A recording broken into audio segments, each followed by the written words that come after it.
ഈ തീരദേശവാസികൾ ഉയർത്തുന്ന ഈ ആവശ്യങ്ങൾ ന്യായമായ ആവശ്യങ്ങളാണ്. അവർക്ക് ഇപ്പം മണ്ണെണ്ണയുടെ പ്രശ്നം പറയുന്നു. അവർ 7 ആവശ്യങ്ങളിലാണ് പറയുന്നത്. നമ്മളിവിടെ ഒരു ലിറ്റർ പെട്രോളിനോ ഡീസലിനോ 5 പൈസയോ 10 പൈസയോ 1 രൂപയൊക്കെ കൂടുമ്പോഴത്തേക്ക് നമ്മളിവിടെ ഭയങ്കര സമരം നടത്തുന്നു. പക്ഷേ മണ്ണെണ്ണയുടെ വില കൂടുമ്പോഴത്തേക്ക് ഇവിടെ ആരും അതിനോട് പ്രതികരിക്കാനില്ല.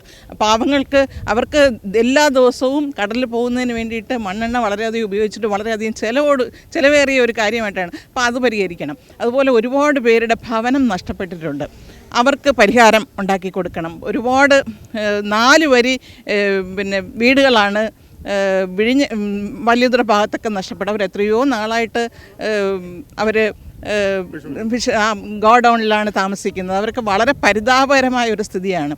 ഇവർക്കെല്ലാം അതിനു വേണ്ട പരിഹാരം ഗവൺമെൻറ് ചെയ്തു കൊടുക്കണമെന്നുള്ളതാണ് എൻ്റെ ആവശ്യം. അവർ ഉയർത്തുന്ന 7 ആവശ്യങ്ങളും ന്യായമായ ആവശ്യങ്ങളാണ്. ഇതിനൊരു പരിഹാരം എത്രയും പെട്ടെന്ന് സർക്കാരിൻ്റെ ഭാഗത്തുണ്ടാകണം. വളരെ അവരുടെ ഒരു ഉപജീവനമാണ് ഈ കടലെന്ന് പറയുന്നത്. കടലിനെ കൊണ്ടാണ് ഇവർ 10,000-കണക്കിന് കുടുംബങ്ങൾ ഇവിടെ തിരുവനന്തപുരത്ത് ജീവിക്കുന്നത്. അപ്പോൾ അവർക്കതിൻ്റെ അതിനുള്ള തടസ്സങ്ങൾ, അവർക്ക് സ്വന്തം ഭവനം നഷ്ടപ്പെടുന്ന കാര്യം, അവർക്ക് തൊഴിലിന് പോകാൻ പറ്റാത്ത അവസരങ്ങൾ, ഇതിനെല്ലാം ഒരു പരിഹാരം കണ്ടുകൊണ്ട് അവരാവശ്യപ്പെടുന്നത് പോലെ ഈ തുറമുഖത്തിൻ്റെ നിർമ്മാണം നിർത്തിവെച്ചുകൊണ്ട് പഠനം നടത്തുക എന്നുള്ളതാണ്. പഠനം നടത്തി എന്താണ് അതിൽ പരിഹാരം, അല്ലെങ്കിൽ അതിനുള്ള പരിഹാരം എന്താണ് എന്നുള്ളത് കണ്ടെത്തിക്കൊണ്ട് അവർക്ക് വേണ്ട പരിഹാരം ചെയ്തു കൊടുക്കണം. മന്ത്രി ആന്റണി രാജുവുമായിട്ട് സംസാരിക്കുമ്പോൾ സ്വന്തം സഹോദരനാണ്. അദ്ദേഹവുമായി സംസാരിക്കുമ്പോൾ ഈ തീരദേശ ജനതയുടെ വിഷയങ്ങൾ ചേച്ചി മന്ത്രിയുമായിട്ട് ചേച്ചിയുടെ സഹോദരനുമായിട്ട് പങ്കുവെക്കാറുണ്ടോ? ആവശ്യങ്ങൾ എന്തെങ്കിലും ഉന്നയിച്ചിട്ടുണ്ടോ?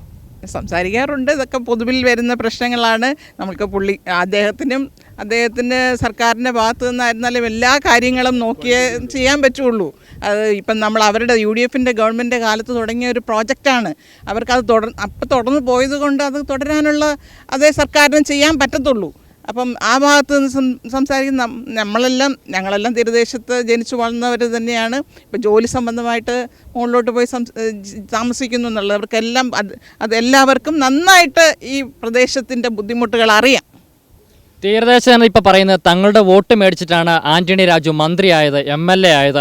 മന്ത്രി ആയിക്കഴിഞ്ഞപ്പോൾ കൊടി കിട്ടിയ കാറ് കിട്ടിയപ്പോൾ അദ്ദേഹം തങ്ങളെ മറന്നുവെന്ന് തീരദേശ ജനത മത്സ്യത്തൊഴിലാളികൾ ഞങ്ങളോട് പറയുകയുണ്ടായി, പങ്കുവെക്കുകയുണ്ടായി. അതിനെക്കുറിച്ച് എന്താണ് പറയാനുള്ളത്? അദ്ദേഹം തിരുവനന്തപുരത്തിന് മാത്രമല്ല നമ്മുടെ സംസ്ഥാനത്തിൻ്റെ ഒരു മന്ത്രിയാണ്.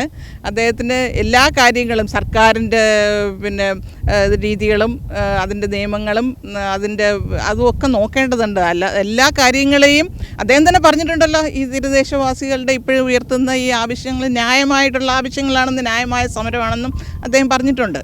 അപ്പോൾ അതും സർക്കാരിൻ്റെ മുമ്പിലും അവർ ചെയ്യുമ്പോഴത്തേക്കും അതുകൂടെ പരിഗണിച്ചുകൊണ്ട് വേണ്ട പരിഹാരം ചെയ്യുമെന്ന് തന്നെയാണ് എൻ്റെ ഉറച്ച വിശ്വാസം. മത്സ്യത്തൊഴിലാളികൾ വലിയൊരു വോട്ട് ബാങ്ക് തന്നെയാണ്.